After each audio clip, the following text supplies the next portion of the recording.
को रोजगार, समृद्ध बिहार। मोतिहारी के मंच से पीएम मोदी ने विरोधियों पर वार कर केंद्र और राज्य सरकार के साथ मिलकर नए बिहार बनाने का एक संकल्प लिया है। इस रिपोर्ट के जरिए समझिए प्रधानमंत्री के नारे का मतलब क्या है। हमारा संकल्प है समृद्ध बिहार, हर युवा को रोजगार।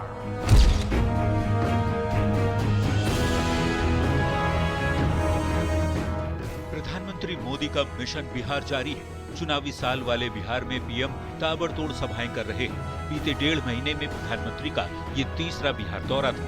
शुक्रवार को मोतिहारी में मोदी पूरी तरह चुनावी मोड में दिखे। उन्होंने 2 नारे मंच से दिए। पहला, बिहार का संकल्प अटल, एनडीए के साथ हर पल, और दूसरा, बनाएंगे नया बिहार, फिर एक बार एनडीए सरकार। बिहार चुनाव को लेकर पीएम मोदी ने बड़ा लक्ष्य तय कर दिया है। मोतिहारी के मंच से पीएम ने संकल्प लिया कि बिहार के युवा आगे बढ़ेंगे तभी देश आगे बढ़ेगा। पीएम ने समृद्ध बिहार, हर युवा को रोजगार, ये नारा भी दिया। बिहार के नौजवानों को बिहार में ही रोजगार के ज्यादा से ज्यादा मौके मिले, इसके लिए बीते वर्षों में यहां तेजी से काम हुआ है। पीएम ने कहा कि नीतीश कुमार के नेतृत्व में रोजगार और नौकरी की दिशा में काफी कुछ हुआ है और इस काम में केंद्र सरकार कंधे से कंधा मिलाकर बिहार सरकार का साथ दे रही है। केंद्र सरकार कंधे से कंधा मिलाकर उनका साथ दे रही है। साथियों, कुछ दिन पहले केंद्र सरकार ने एक बड़ी योजना को मंजूरी दी। इस योजना के तहत प्राइवेट कंपनी में पहली बार नियुक्त पाने वाले, जिसको पहली बार मौका मिलेगा, उसको 15,000 रुपया केंद्र सरकार की तरफ से मिल दिया जाएगा। रोजगार हर बार के चुनाव में मुख्य मुद्दा रहता आया है। ऐसे में पीएम मोदी ने बिहार चुनाव से पहले 2025 विधानसभा चुनाव का एजेंडा सेट कर दिया है। रोजगार और युवाओं को साधने की कोशिश, साफ संदेश कि डबल इंजन की सरकार ही बिहार को सही मायने में विकास की राह पर आगे बढ़ा सकती है। साथ ही युवाओं को रोजगार भी एनडीए सरकार ही मुहैया भी करा सकती है। न्यूज़ 18 के लिए मोतिहारी से आनंद राज और अवनीश कुमार के साथ।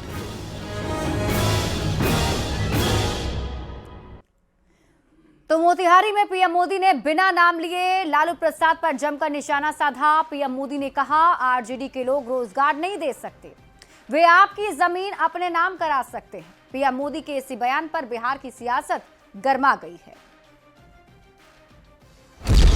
आरजेडी के वो लोग आपको कभी रोजगार नहीं दे सकते।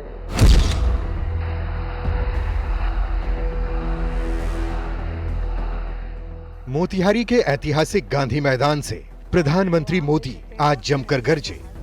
प्रधानमंत्री मोदी ने जनता के सामने लालटेन युग की तस्वीर रखी और फिर जनता को उम्मीद की नई रोशनी दिखाई। प्रधानमंत्री मोदी ने बिना नाम लिए लालू प्रसाद पर जमकर प्रहार किया और कहा कि नौकरी के बदले जमीन लिखवाने वाले युवाओं को कभी रोजगार नहीं दे सकते। साथियों, आरजेडी के वो लोग आपको कभी रोजगार नहीं दे सकते। जो लोग रोजगार देने के नाम पर आपकी जमीनें अपने नाम लिखवा लेते हैं।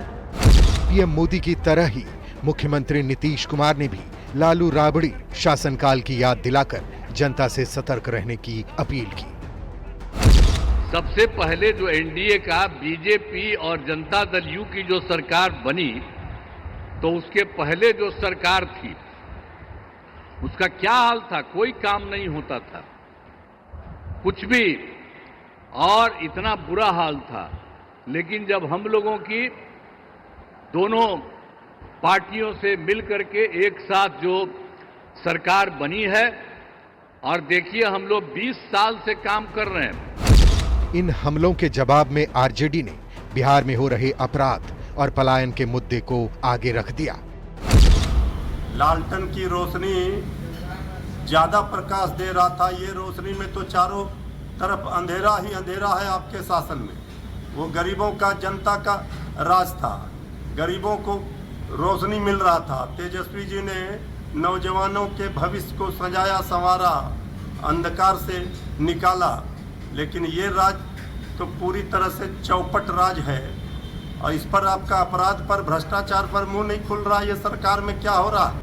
तो कांग्रेस ने तंज कसते हुए कहा, मोदी का झूठ सबसे मजबूत। खुद वादा किया था कि इसी चीनी मिल की बनी चीनी की चाय पी के जाऊंगा। 4 साल पहले ये महा झूठ फेंका था। सहयोग मिल रहा है तो चालू हो जाना चाहिए। बगल का चकिया चीनी मिल भी चालू हो जाना चाहिए। सिर्फ झूठ बोलिएगा। 4 साल पहले भी झूठ, 1 साल पहले भी झूठ, अब की बार आए तो भी झूठ, आगे आइएगा तो भी झूठ। मेरा झूठ सबसे मजबूत। वाह मोदी जी।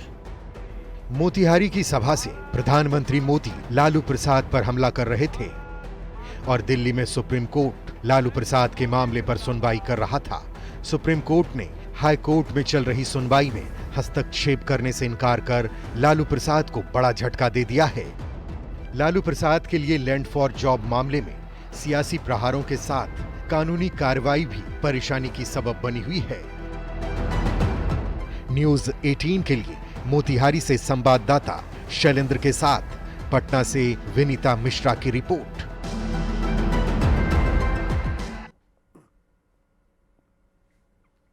तो पीएम मोदी ने एक बार फिर से बिहार में सौगातों की बारिश कर दी। पीएम मोदी ने बिहार को 7,200 करोड़ से ज्यादा की योजनाओं की सौगात दी है। पीएम ने एक नया बिहार का नारा भी दिया है। मोतिहारी की धरती से प्रधानमंत्री मोदी ने एक बार फिर बिहार में सौगातों की बारिश कर दी। पीएम मोदी ने बिहार को 7200 करोड़ से ज्यादा की योजनाओं की सौगात दी, जिसमें कई योजनाओं का शिलान्यास और उद्घाटन शामिल रहा। पीएम मोदी ने बिहार को 4 नई अमृत भारत ट्रेन का तोहफा दिया। पीएम मोदी ने NH 319 और 333C सहित कई सड़कों का उद्घाटन और शिलान्यास भी किया। पटना में STPI इंक्यूबेशन सेंटर और दरभंगा में STPI का उद्घाटन किया। पटना में Vande Bharat train maintenance hub की आधारशिला रखी। दरभंगा नरकटियागंज रेलखंड के दोहरीकरण की आधारशिला रखी। ऑटोमेटिक सिग्नलिंग और ट्रैक्शन सिस्टम के कार्यों की शुरुआत की। साथ ही 61,500 स्वयं सहायता समूहों को 400 करोड़ की आर्थिक सहायता भी दी। इस खास मौके पर पीएम मोदी ने कहा कि 21वीं सदी में विकास के क्षेत्र में पूर्वी देशों का दबदबा बढ़ रहा है, वैसे ही भारत में ये दौर पूर्वी राज्यों का है। हमारा संकल्प है कि पूरब में मोतिहारी का नाम हो। हमारा संकल्प है आने वाले समय में जैसे पश्चिमी भारत में मुंबई है, वैसे ही पूरब में मोतिहारी का नाम हो। जैसे अवसर गुरुग्राम में है, वैसे ही अवसर गया जी में भी बने। पुणे की तरह पटना भी, वहां भी औद्योगिक विकास हो। पीएम मोदी ने फिर बिहार में सौगातों की झड़ी लगाई। पीएम ने नया बिहार बनाने का नारा दिया और मोतिहारी की धरती से बिहार के विकास का ब्लूप्रिंट रख दिया। Bureau report, news 18। बढ़ेंगे आगे। लैंड फॉर जॉब केस में लालू प्रसाद को सुप्रीम झटका लगा है। हाईकोर्ट के आदेश के खिलाफ लालू प्रसाद की ओर से दायर याचिका को सुनने से सुप्रीम कोर्ट ने मना कर दिया है। लालू प्रसाद को राहत नहीं मिलने के बाद सियासी बयानबाजी भी तेज हो गई है। लैंड फॉर जॉब केस में लालू प्रसाद को सुप्रीम कोर्ट से बड़ा झटका लगा है। लैंड फॉर जॉब मामले में हाईकोर्ट के आदेश के खिलाफ लालू प्रसाद की ओर से दायर याचिका को सुनने से सुप्रीम कोर्ट ने मना कर दिया है। बिहार के पूर्व मुख्यमंत्री लालू प्रसाद यादव को सुप्रीम कोर्ट से राहत नहीं मिली है। देश की शीर्ष अदालत ने जमीन के बदले नौकरी घोटाले में दर्ज FIR को रद्द करने और ट्रायल पर रोक लगाने की उनकी मांग को खारिज कर दिया है। सुप्रीम कोर्ट ने कहा कि वो फिलहाल हाई कोर्ट में लंबित इस मामले में हस्तक्षेप नहीं करेगा। लैंड फॉर जॉब केस में लालू प्रसाद सहित परिवार के 5 सदस्य आरोपी हैं। लालू प्रसाद को सुप्रीम कोर्ट से झटका लगने के बाद राजनीतिक बयानबाजी तेज हो गई है। एक ये भी सरकार है, रेलवे का काम ईमानदारी से होता है। एक वो भी सरकार थी, क्या जमीन दो नौकरी लो, तो सफर तो करना पड़ेगा। देखिए, लैंड फॉर जॉब के मामले में ट्रायल कोर्ट में मामला चल रहा है। ये लोग सुप्रीम कोर्ट चले गए थे कि इस पर रोक लगा दिए जाए। सुप्रीम कोर्ट ने सुनने से इनकार कर दिया, इनकी याचिका रिजेक्ट कर दी।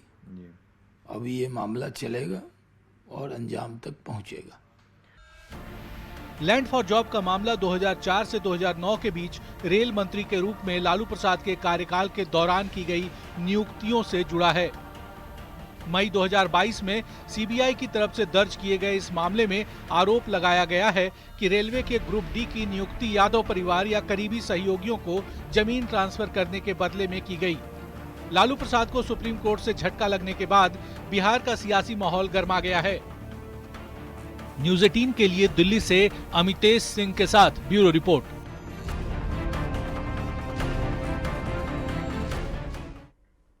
और इस बीच रुक कर लेते हैं बड़ी खबर की ओर। पटना से आपको इस वक्त की बड़ी खबर बताते हैं, जहां पुलिस सेवा के 40 डीएसपी का तबादला किया गया है। कई डीएसपी विभिन्न अनुमंडल में एसडीपीओ बनाए गए हैं। चुनावी साल में सरकार ने यह तबादला किया है, जिसके तहत राजकुमार साहब बने हैं एसडीपीओ आरा सदर के।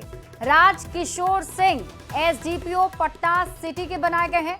आनंद कुमार पांडे एसडीपीओ बेगूसराय के बनाए गए हैं। तो बड़ी खबर आपको इस वक्त बता रहे हैं, बड़ी जानकारी सामने आ रही है। सुरेश कुमार एसडीपीओ मुजफ्फरपुर नगर के बनाए गए हैं। ये तबादला किया गया है और 40 डीएसपी का तबादला किया गया है। सुरेश कुमार बने एसडीपीओ मुजफ्फरपुर के। अशोक कुमार दास एसडीपीओ दाऊद नगर औरंगाबाद के बनाए गए हैं। आरा से आपको बड़ी खबर बताते हैं, जहां प्रशांत किशोर को पसली में चोट लग गई है। आरा की जनसभा में प्रशांत किशोर को यह चोट लगी और बीच से ही कार्यक्रम से प्रशांत किशोर को निकलना पड़ा। इलाज के लिए पटना रवाना हुए हैं। तो इस वक्त की बड़ी खबर आपको बता रहे हैं, आज आरा में प्रशांत किशोर की जनसभा थी और वहीं पर पसली में उन्हें चोट लगी, जिसके बाद आरा की जनसभा के बीच से ही प्रशांत किशोर निकल गए। यानी कि कार्यक्रम को रोककर वो वहां से निकले। उसके बाद इलाज के लिए अभी पटना के लिए रवाना हुए हैं। तो बड़ी खबर आपको बता रहे हैं, प्रशांत किशोर से जुड़ी हुई ये बड़ी जानकारी सामने आ रही है। आरा में जनसभा को संबोधित करने के लिए प्रशांत किशोर पहुंचे थे। जमकर बारिश हो रही थी और उसी दरमियान देखिए आरा की जनसभा में प्रशांत किशोर को चोट लगी। तस्वीरें आपके टीवी स्क्रीन पर आपको दिखा रहे हैं। प्रशांत किशोर की उस वक्त की तस्वीर है जहां उन्हें पसली में चोट लगी है और दर्द की शिकायत के बाद प्रशांत किशोर कार्यक्रम से बाहर निकले, इलाज के लिए पटना रवाना हुए हैं। तो प्रशांत किशोर जनसुराज के संरक्षक प्रशांत किशोर, जिनकी आज आरा में एक कार्यक्रम थी और इस कार्यक्रम में वो शामिल होने के लिए पहुंचे थे और तभी उन्हें चोट लग गई है। जानकारी के मुताबिक प्रशांत किशोर को पसली में चोट लगी और ये तस्वीर आप देखिए, प्रशांत किशोर कुर्सी पर उस वक्त बैठे, आसपास के लोग प्रशांत किशोर का ध्यान रख रहे थे। पास से नीचे उतर रहे थे तो मझौरा के पास संभावना स्कूल के पास जो था इनका, वहां से पैदल यात्रा का प्रोग्राम था। उस दौरान जब गाड़ी से निकले तो जनसैलाब तो था ही, आप तो सब देखे ही हैं। इस जनसैलाब में गाड़ी से निकल के अपने जनता का अभिवादन के लिए जब निकले तो कोई महिला गाड़ी से के आगे थी और जैसे ही गेट खोले उसको पहले चोट लगा, उस महिला को, और उसको बचाने क्रम में ये तुरंत अपना गेट बंद जैसी किए, गेट और गाड़ी के बीच में ये दब गए। मुख्यमंत्री नीतीश कुमार ने कहा है कि घरेलू उपभोक्ताओं को 125 यूनिट तक बिजली का कोई बिल नहीं देना होगा। नीतीश कैबिनेट ने बिजली मुफ्त देने की योजना को मंजूरी भी दे दी है। सीएम नीतीश कुमार की अध्यक्षता में कैबिनेट की बैठक हुई और इसमें उन्होंने घरेलू उपभोक्ताओं को 125 यूनिट बिजली मुफ्त देने की योजना को मंजूरी दे दी है। इतना ही नहीं, कुटीर ज्योति योजना के तहत अत्यंत गरीब परिवारों के लिए सौर ऊर्जा संयंत्र लगाने का पूरा खर्च भी राज्य सरकार उठाएगी। 125 यूनिट मुफ्त बिजली के लिए विद्युत उपभोक्ता सहायता योजना का विस्तार किया गया है।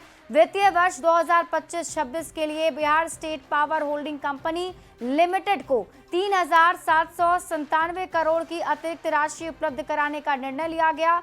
इसके साथ ही घरेलू उपभोक्ताओं को न्यूनतम 1.1 किलोवाट क्षमता का सोलर पावर प्लांट लगाने के लिए वित्तीय सहायता देने का प्रस्ताव भी कैबिनेट में पारित किया गया है।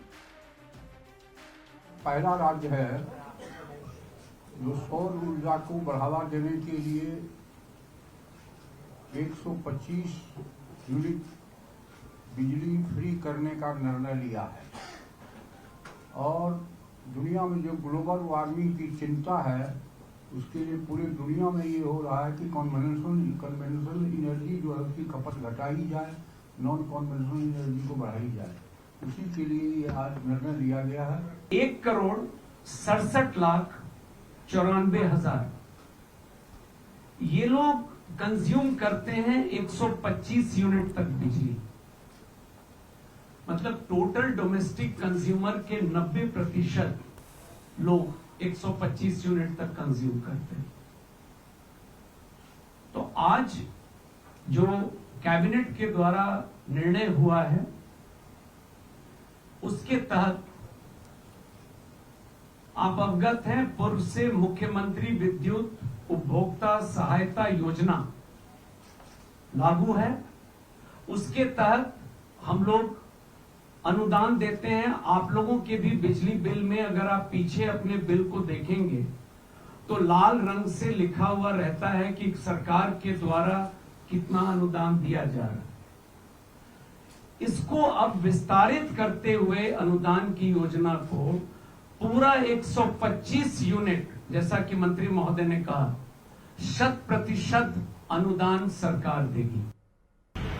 नीतीश सरकार ने एक अहम फैसला लिया है और इस फैसले के तहत बिहार में सभी तरह के बिजली उपभोक्ताओं को 125 यूनिट तक अब बिजली फ्री मिलेगी। यह निश्चित तौर पर एक बड़ा फैसला है जिसको नीतीश कैबिनेट ने आज मंजूरी दी है। हम आपको इस बात की जानकारी दे दें कि बिहार में कुल घरेलू विद्युत उपभोक्ताओं की संख्या 1,86,60,000 है, जिनमें 125 यूनिट तक बिजली की मासिक खपत करने वाले उपभोक्ताओं की संख्या 1,67,94,000 है, जो कुल घरेलू उपभोक्ताओं का 90% है। तो ये ऐसे विद्युत उपभोक्ता होंगे जिन्हें 125 यूनिट तक अब कोई पैसा नहीं देना होगा।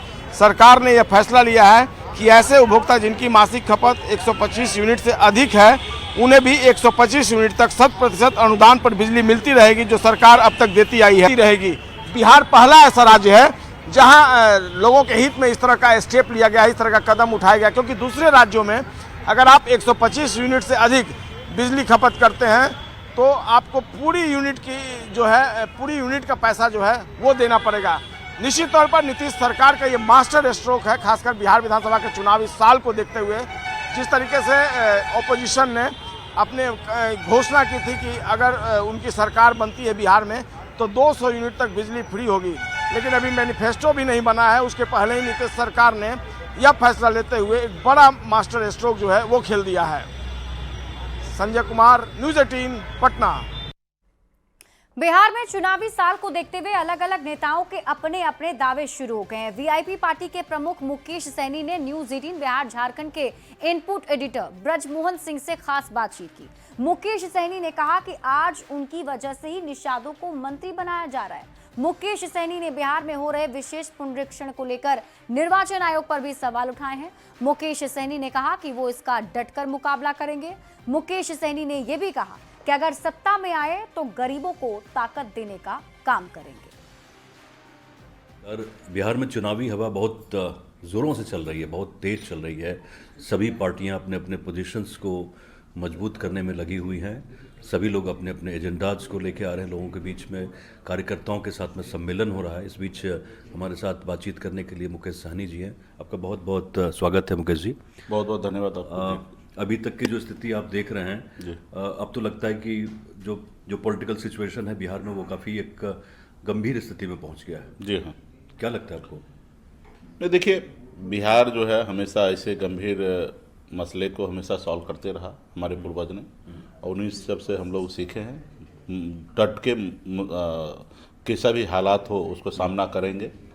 जो भी जिस पे हमको देश को चलाने का, देश को बनाने का जवाबदेही हो, वही लोग अगर गलत करेंगे तो कैसे होगा। आज देश में चुनाव आयोग का कर्तव्य है, धर्म है कि हर एक नागरिक अपने अच्छे सरकार को चुने और सही से वहाँ पे चुनाव हो, अच्छे से वोटिंग हो। और वहाँ पे अगर चुनाव आयोग जैसे संवैधानिक संस्था अगर किसी के फेवर में अगर काम करने लगे तो फिर तो देश ही खत्म हो गया। इससे अच्छा तो फिर देश में इमरजेंसी लगा देना चाहिए। आप लोग खाली जाति पे करिएगा, विकास पे भी करिएगा? दोनों चीज करेंगे। दोनों चीज करेंगे। मतलब ये विकास भी करेंगे, बिहार के इंटरेस्ट के लिए नहीं, दोनों चीज करेंगे। जात को भी संरक्षण देंगे और विकास भी करेंगे। कोई गरीब आदमी है, दबे कुचले आदमी है, तो किसी का मजाल है कि वो आके मार के चला जाएगा, उसको गुलाम बना के रखेगा। उनको भी आवाज देंगे, जैसे लालू ने दिया कुर्सी पे बैठाने के लिए ताकत दिया, वो हम भी देंगे। निश्चित तौर पे समाज के साथ क्लस्टर बनने के बाद आपका वैल्यू बढ़ता है। आज मुकेश सहनी के लोगों को सोचता था 500,000 रुपया में इसका वोट खरीद लेंगे, आज ऐसा सोचना बंद कर दिया ना। आज सबको पता है मुकेश सहनी मेरे गठबंधन में रहेगा तो हमको गठबंधन में वोट आएगा, और वोट आएगा तो हम सरकार बनाएंगे। ये परसेप्शन अभी बदल चुका है कि मुकेश सहनी का जात पैसा पे या दारू पे हमको वोट देगा। तो ये हमने उनके लिए काम किया, इसलिए ना ऐसा परसेप्शन बदला है। आज लोग इज्जत से नाम ले रहा, मेरे डर से भारत सरकार में मंत्री बनाया जा रहा, मेरे डर से मेरे जात को पकड़ पकड़ के आयोग में जगह बनाया जा रहा, मेरे जात को पकड़ पकड़ के राज्य में मंत्री बनाया जा रहा। हाँ, अच्छी बात है, अच्छी बात है। तो मैं लड़ रहा हूँ इसलिए ना बना रहे हैं। अगर हम नहीं लड़ते तो नहीं बनाते। बिल्कुल, काफ़ी आपने डिटेल में बात करी मुकेश जी, बहुत बहुत धन्यवाद आपका। तो ये थे मुकेश सहनी, तमाम चीज़ों पे बात कर रहे थे, लेकिन हमारा भी यही कहना था कि जाति पे बात हो, लेकिन साथ साथ जो बिहार का ओवरऑल डेवलपमेंट है, जो विकास का जो पैरामीटर्स हैं, उस पर भी बिहार आगे बढ़े, ये बहुत ज़रूरी है। शुक्रिया बहुत बहुत। और इस बीच आपको पटना से बड़ी खबर बताते हैं। पारस अस्पताल में चंदन मिश्रा हत्याकांड को लेकर डीजीपी विनय कुमार ने बैठक की है। पटना आईजी जितेंद्र राणा और एसएसपी कार्तिकेय शर्मा के साथ ये बैठक हुई। डीजीपी ने चंदन हत्याकांड में हुए जांच की समीक्षा की है। शूटर्स को पकड़ने को लेकर दिशा निर्देश दिए गए हैं। तो इस वक्त की बड़ी खबर आपको बता रहे हैं, चंदन मिश्रा हत्याकांड से जुड़ी बड़ी जानकारी सामने आ रही है। डीजीपी विनय कुमार ने आज एक महत्वपूर्ण बैठक की। इस बैठक में शूटर्स को गिरफ्तार करने के निर्देश जारी किए गए हैं।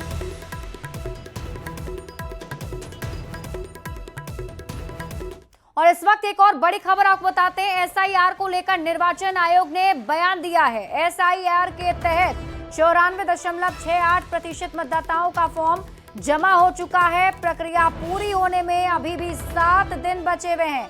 जिनका नाम अपने पते पर नहीं मिला है, उन्हें हटाने से पहले कारण बताना जरूरी होगा। चुनाव आयोग की तरफ से बयान दिया गया। देखिए 94.68%, लगभग 94 और 95% प्रक्रिया जो है वो पूरी हो चुकी है। अभी भी 7 दिन का वक्त बचा हुआ है। और ये भी कहा जा रहा है चुनाव आयोग की तरफ से कि जिनका नाम अपने पते पर नहीं मिला, उन्हें हटाने से पहले कारण बताना जरूरी होगा।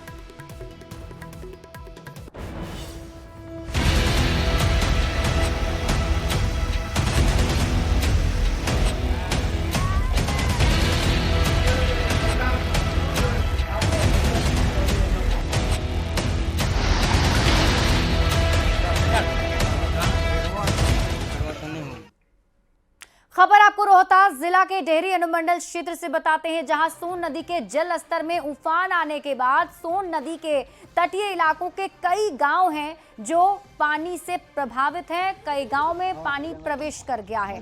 कई लोग अलग अलग जगहों पर फंस गए हैं। फंसे हुए लोगों को निकालने की कोशिश की जा रही है। बता दें कि सोन नदी के बीच में कई जगह ऊंचा टीला नुमा स्थान है, जहां कुछ लोग मवेशी पालन और खेती करते हैं। नावाडी के रहने वाली शकुंतला देवी को स्थानीय युवाओं ने कई घंटे के बाद पानी से बाहर निकाला है। एसडीआरएफ की टीम भी लोगों को निकालने में जुटी हुई है, लेकिन बहुत लोग वहां से अभी भी आना नहीं चाह रहे हैं। और अब आपको हाजीपुर की तस्वीर दिखाते हैं, जहां गंगा नदी का जलस्तर लगातार बढ़ रहा है, जिस कारण सबलपुर में भीषण कटाव हो रहा है। मजबूरन लोग अपने ही हाथों अपने आशियाने को उजाड़ने को मजबूर हो चुके हैं, जिसे लेकर लोगों में भारी आक्रोश भी देखा जा रहा है। सबसे हैरानी की बात यह है कि कल शाम में एक साथ 10 घर नदी में विलीन हो गए और अब तक किसी प्रशासनिक अधिकारी या नेता ने इसकी सुध नहीं ली। गंगा नदी के तबाही का निशान साफ साफ देखा जा सकता है। खुद लोगों से ही सुनिए उनके क्या हालात हैं।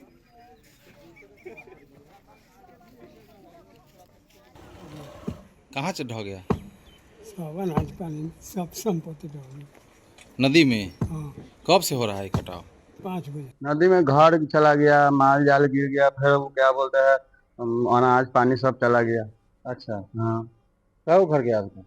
8 भाई के ये लोग के चला गया, 3 गो और घर गया। अच्छा कोई आया कि नहीं? अभी तक कहाँ कोई आया? अभी इससे पहले वही बना था बोरे का काम। 2016 में भी कटा है, फिर 2020 में कटा है और फिर अभी 2025 में कटा है। अब देखिए यहाँ से लेके 10-15 घर था, ये सब घर गिर गया है। इतना जल्दी गिरा है कि लोगों का पेटी बक्सा पलंग ये सब गिर गया। रोकने के लिए स्कूटी आ रहे हैं, उसके बाद फिर निर्णय लिया जाएगा।